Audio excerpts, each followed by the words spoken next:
Fjárhagur lítilla og meðalstórra fyrirtækja hefur batnað mikið á síðustu árum og það má með sönnu segja að þau séu hryggjarstykkið í íslensku hagkerfi. Þetta kemur fram í nýrri skýrslu sem framkvæmdar að Reykjavík Economics fyrir Íslandsbanka stöðu lítilla og meðalstórra fyrirtækja.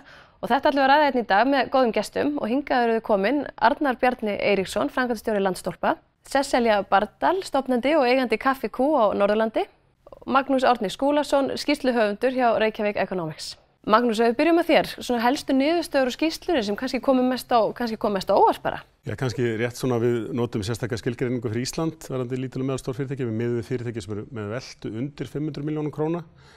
Evrópusambandsskilgreiningin fyrirtæki sem eru með undir 50 milljónum evra í veltu, en þá eru þá megin þorri fyrirtækja á Íslandi lítil og meðalstór fyrirtæki með þá skilgreiningu.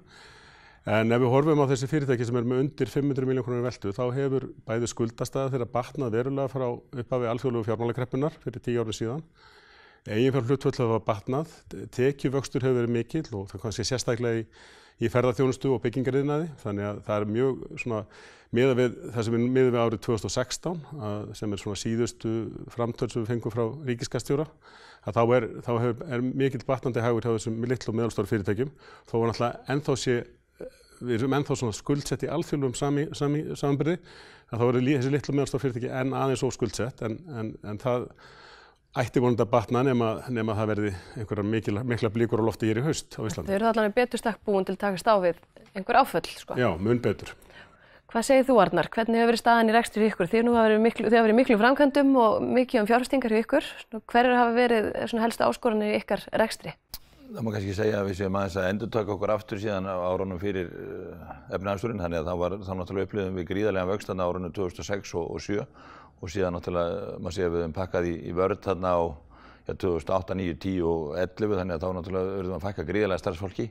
En síðan aftur núna, við getum sagt síðastliðin svona 4 ár hefur verið gríðarlega mikið stígandi sérstaklega í byggingargeiranum og bara svona eiginlega áþekkir vaxtarverkir og voru á árunum fyrir hrun, en kannski að vonandi hefur okkur tekist að fást betur við það núna heldur en við gerum þá. Þannig að það enn bara bjartsýni sem að svífur yfir vötnum. Eitthvað sem kemur óvart í þessari skýrslu varðandi svona stöðu þessara stærða fyrirtækja? Það kemur maður náttúrulega gríðarlega óvart hvað þau spila stórt hlutverk bara í efnahagnum bara yfirleitt, sko. Maður átti ekki von á því að þetta hefði svona mikil áhrif eða þau spiluðu svona stóra rullu, þannig að hvað vægið þeirra gríðarlega mikið. Ég var nú aðeins að koma inn á það, þið eru nú að byggja þetta stærstu fjósum landsins, eða ekki satt? Jú, það svo aftur annar hlutur, sko. Þar ég framkvæmdastjóri fjölskyldubúsins. Já, ég verðum að taka það með aðeins hérna. Það raunin allt annar hlutur, þannig að þar erum við bara í mjólkurframleiðslu og kúabúskap og auðvitað náttúrulega þjónustum við kúabændur gríðarlega mikið í gegnum okkar fyrirtæki Landstorpa, en svona hitt er náttúrulega algjörlega allt annars konar rekstur og gríðarlega þessi kúabúskapur mjög eiginfjárfrekur rekstur. Já, einmitt. Sesselja, hvað segir þú á Norðurlandi? Hvernig finnst þér staða lítil og meðalstóru fyrirtæki að vera á því svæði? Já, ég bara einmitt sammála þér að það kom mér á óvart hversu í rauninni stóra rullu við spilum svona í heildarsamhenginu. Við erum auðvitað, hvað var það þessa skýrslu, þá kom mér á óvart hvað svona launakostnaður 25% af heildinni, þá klárlega ekki við ferðaþjónustu og ferðaiðnaðinn almennt, af því að þar eru við frekar að sá svona 40, 60, 50%. En hins vegar það sem varðar út á Norðurlandi erum við auðvitað bara alltaf að reyna að fá fleira fólk norður. Það svona okkar stærsta áskorun í dag í þessu samhengi. Já, einmitt. En Arnar, þú líka verið að ræða eins svona að byggja upp eigið fé hjá þessum fyrirtækjum. Hvernig finnst þér heldur þeim að tekist á síðustu árum?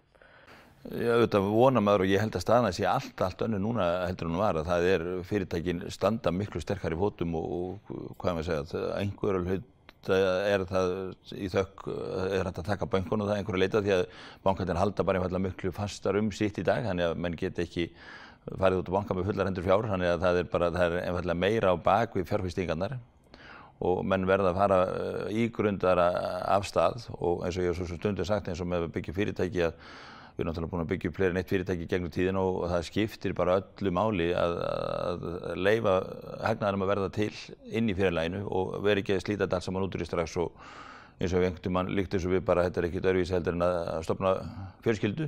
Þú þarft að finna þig konu og þú þarft að konu eða, við skulum segja maka, snýst ekki alltaf það í dag að vera hálf kynlaus en það verður að finna sér maka og svo þarf maður að eignast barn og maður þarf að eignast þak yfir höfuðið og maður þarf að eiga bíl undir fjölskylduna og við vitum það alveg að við getum ekkert leyft okkur á þessum sama tíma að vera alltaf að leika okkur í útlöndum eða út að borða og þetta alveg sama að stofna fyrirtæki að það verður bara, þetta verður að eiga sinn tíma og svona rekstur, þetta ekki spretthlaup, þetta langhlaup. Hvað segir þú Magnús, hvernig hefur fyrirtækið tekist við í þessum málum?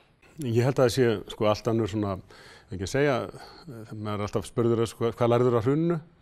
Ég held að fyrirtæki og þeir sem í fyrirtækjarekstri í dag hafi lært það. Þeir þurfa að hafa betri eiginfjárstöðu, þurfa að vera betri stakk búnir til þess að búin til þess að takast á við áföll.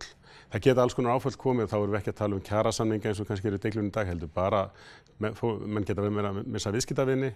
Það geta komið óvænt áföll á alþjóðamörkuðum, ytri áhrif varðandi hækkun, aðfanga og þess háttar. Við þurfum ekki að tala um kaffi. Kaffi getur hækkað mikið í verði og þá þarf að takast á við það. Þannig að allar svona breytingar getur verið viðkomnir í litlum rekstri. Og það sem okkur þótti kannski áhugavert er að þessi litlu og meðalstóru fyrirtæki eru mjög mikilvæg á landsbyggðinni. Kannski fyrir utan Austurland og höfuðborgarsvæðið. Það sem eru gríðarlega stór fyrirtæki, ef við tökum Austurland, þar eru með uppsjávarveiðarnar sem eru alltaf fyrirtæki sem langt umfram 500 milljónir veltu og svo líka hér á höfuðborgarsvæðinu þar sem við erum með stór fyrirtæki sem eru jafnvel með útibú út all land. Við getum bara tekið Íslandsbanka sem dæmi, svo stóru flugfélögin sem eru staðsett hér og svo framvegis. En þessi litlu og meðalstóru fyrirtæki hafa mikil áhrif og þetta er rúmlega 90% allra fyrirtæki með undir 50 manns í vinnu.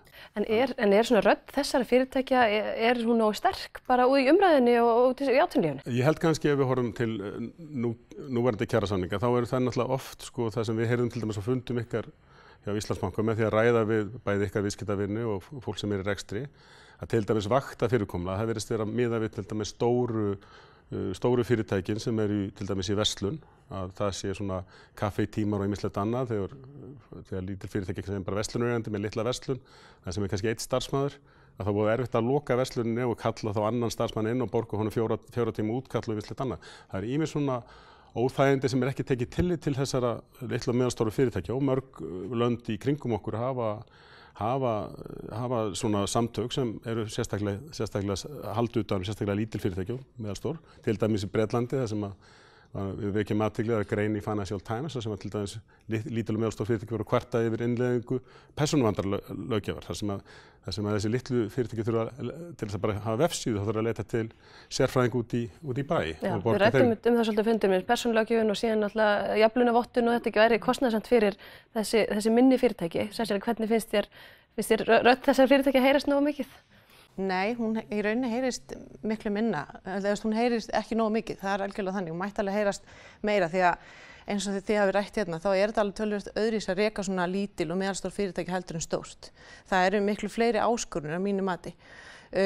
Bara eins og í mínum rekstri þar sem að þetta snýst mjög mikið nýsköpun, við erum að gera eitthvað sem aldrei verið gert áður og auðvitað eru rammarnir þröngir eins og þau hefur komið inn á þegar maður ætlar að fá fjármagna sig og allt svoleiðis og það er erfitt þegar við erum að búa til eitthvað sem er nýtt og það er ekki endilega eitthvað veð og bakvið og ýmislegt svoleiðis þannig að við höfum staðið fyrir þeim áskorum og þá finnst mér oft vanta bakland fyrir eitthvað svona eins og til dæmis það sem við erum að gera, þar sem að við höfum leitað núna til til landbúnaðarsambandsins og það hefur ekki verið mjög mikill vilji þar til þess að hjálpa þó svo við séum í rauninni að fræða fólk landbúnað og breytingu sem við myndum halda að vera mjög gott fyrir ímynd. Til dæmis þá er ég bara að bera mig saman við sjávarútveginn þar sem þeir hafa staðið miklu betur og betur við nýsköpunarfyrirtæki og þannig að jú, það er klárlega áskorun og eins bara auðvitað líka svona áskorunir bara eins og þú segir með persónuverndarlög og vefsíður og svona, þú veist, þetta er allt bara, við erum auðvitað bara að gera þetta sjálf, þannig að þetta tekur tíma og þetta er þolinmæðisvinna, þannig að það eru margar áskorunir á dag og flestar eru alveg svona þröskuldar fyrir svona lítil fyrirtæki. Hvað segir þú, Arna? Finnst þér umgjörðin miðað og mikið við stærri fyrirtæki heldur en minni? Já, að vissu hluti gerir hún það, en það er kannski erfitt að skilja þarna á milli því að það eru gerðar algjörlega þær sömu kröfur öllu leyti til minni fyrirtækjanna. En svo er náttúrulega vandamál eins og staðan í dag að með svona mikla þenslu á vinnumarkaði þá er það náttúrulega bara mjög erfitt fyrir alla. Að það er svona þensla, hún hefur mjög margvísleg áhrif á allan atvinnurekstur og ég tala ekki um þess að hjá okkur sem eru staðsett út á landi að þá er það bara mjög erfitt að fá fólk til starfa. En ég held hins vegar að það verði alltaf erfitt að fara að setja eitthvað sér regluverk yfir minni einingar fyrirtækja sko. En auðvitað kannski það sem að stendur aðeins í manni eins og núna sko, það náttúrulega eru mjög íþyngjandi margir utanaðkomandi þættir eins og til dæmis hækkun á lífeyrissjóðs mótframlagi sem kemur núna í sumar sko og manni finnst svona eins og þetta gleymist í umræðinni af því þetta snýr ekki að buddu okkar ágæta almenningi. Þannig að það svona gleymist í umræðinni hvað er verið að taka úr vasa fyrirtækina núna þrátt fyrir það nú erum við að fara inn í kjarasamninga sem að verða náttúrulega væntanlega bara mjög erfiðir. Já, það er einmitt kannski komið aðeins inn á launakostnaðinn því þið nefnið þetta bæði. Hvernig hefur launakostnaðinn verið að þróast bara hjá ykkur og hvað er búist við núna næstu mánuðum eiginlega? Já, náttúrulega ef að fer sem á horf, ef þetta fer þannig að það verður verkföll og allir eru að fara að biðja meiri laun, þá náttúrulega fer það auðvitað inn í verðið og sem er ekki það sem við viljum og eins og í mínum rekstri þá erum við að taka jafnt á móti Íslendingum sem erlendum ferðamönnum og við getum ekki verðlagt okkur út af kortinu og plús það að við erum út á landi þar sem að einhvern veginn verðið hefur yfirleitt verið lægra heldur en hérna á suðvesturhorninu. Þannig að ég veit ekki alveg hvað við gerum þá.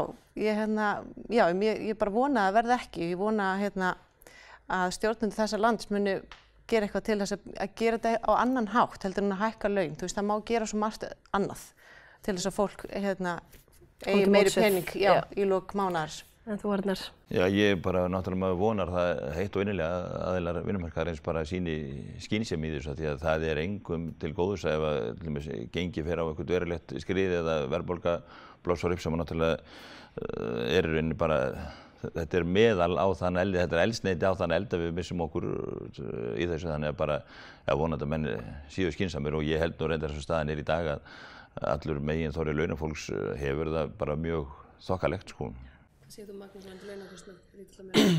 Ég held að launakostnaðurinn sé svona, ég var hef nú rætt þetta svona aðeins, borið þetta saman í útlönd og launakostnaður hér er mjög hár. Hann er, og hann á að vera hár, Ísland er dýrt land, það á að vera dýrt ferðamannaland, við höfum þá líka að vera með þau gæði sem sko fólk á von á, en launakostnaður náttúrulega er orðið mjög hár og það er auðvitað þannig að það er alltaf einhverju hópar sem eru út undan.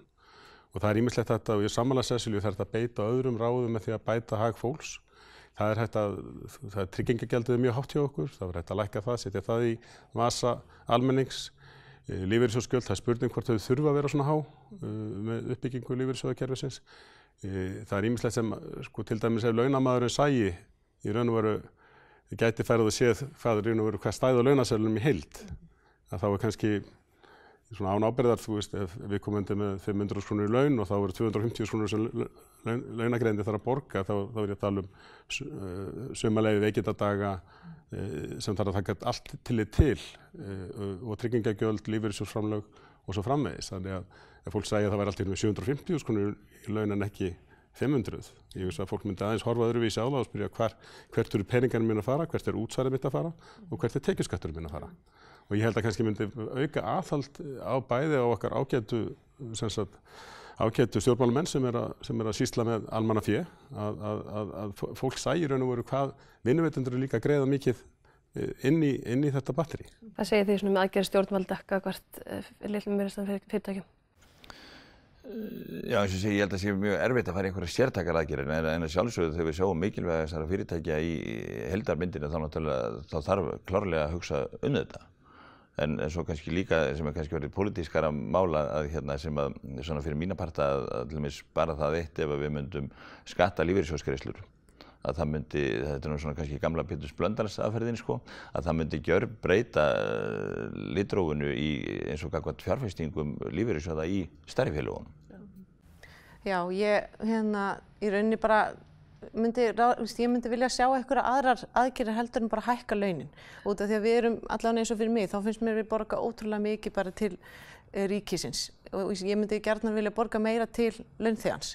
Út af því að eins og þú komst inn á þá erfitt að fá fólk út á landi og maður reyna að halda í þá sem eru góðir og góðir starfsmenn og lykilstarfsmenn og til þess að við getum verið dýrt ferðaþjónustu land og allt og verið með ákveðið gæði, þá þurfum við auðvitað að hafa fagfólk og það líka dýrt. Þannig að þetta helst allt í hendur. En svona aðeins að lokum bara næstu ár hjá ykkur og svona framtíðarhorfur í ykkar rekstri, Arnar? Já, þetta gerir maður sér vonur að vöxturinn haldi áfram og að sé allt eins og dansa á rósum sko og já, það svo sem ekki nein stórkostleg teikn að það breytist eitthvað hratt. En já, auðvitað horfum að besitt fram á veginn og ég sé svo sem enga, já, framtíðin bara þokkalega björt og kannski ekki alveg eins björt eins og maður fyrir árið síðan. Það er svona aðeins að vöxturinn aðeins að breytast, en það er ekki að netta að vaxa samt eins og það er svona kannski aðeins status quo akkurat núna í augnablikinu en já, þetta snýst auðvitað bara dugnaði líka og vinna með hæfu fólki. Já, hagfræðingurinn hjá okkur nefndi þetta sko að þetta væri kunstpása núna. Nú eitt fyrirtæki að kjarna sig og hann myndi halda áfram. Já. Sesselja að lokum, svona næsta ár. Ég bara vona að allt gangi eftir eins og skýrslan segir og svona hagfræðingar hafa verið að spá, þá bara lítur þetta bjartur í augum. Ég auðvitað bara bjartsýn á framtíðina og ferðaþjónustuna almennt. Ég held hún muni bara eflast og fólk muni vera ábyrgari í því sem það er að gera hlutina betur og mögulega kannski með því að það er búið að kjarna sig og að finna einhvern svona flöt sem það er gott í. Þannig já, ég er bara mjög bjartsýn, ég hlakka til. Magnús, eru ekki bara vonað að skýrslana eftir nokkur ár verði jákvæð áfram? Jú, ég held að við séum, sko, okkur hefur tekist gegnum endurskipulagningu og fjárhag fyrirtækja, lítilla sem meðalstóra og stóra fyrirtækja líka. En að búið til ákveðin jarðveg til áframhaldandi vaxtar og viðgangshagkerfisins og í raun og veru í þetta skiptið að ef við klúðrum þessu núna þá getum við ekki kennt útlendingum við verðum bara að kenna okkur sjálfum það. Þetta er lokaorðin. Takk innilega fyrir að vera með okkur.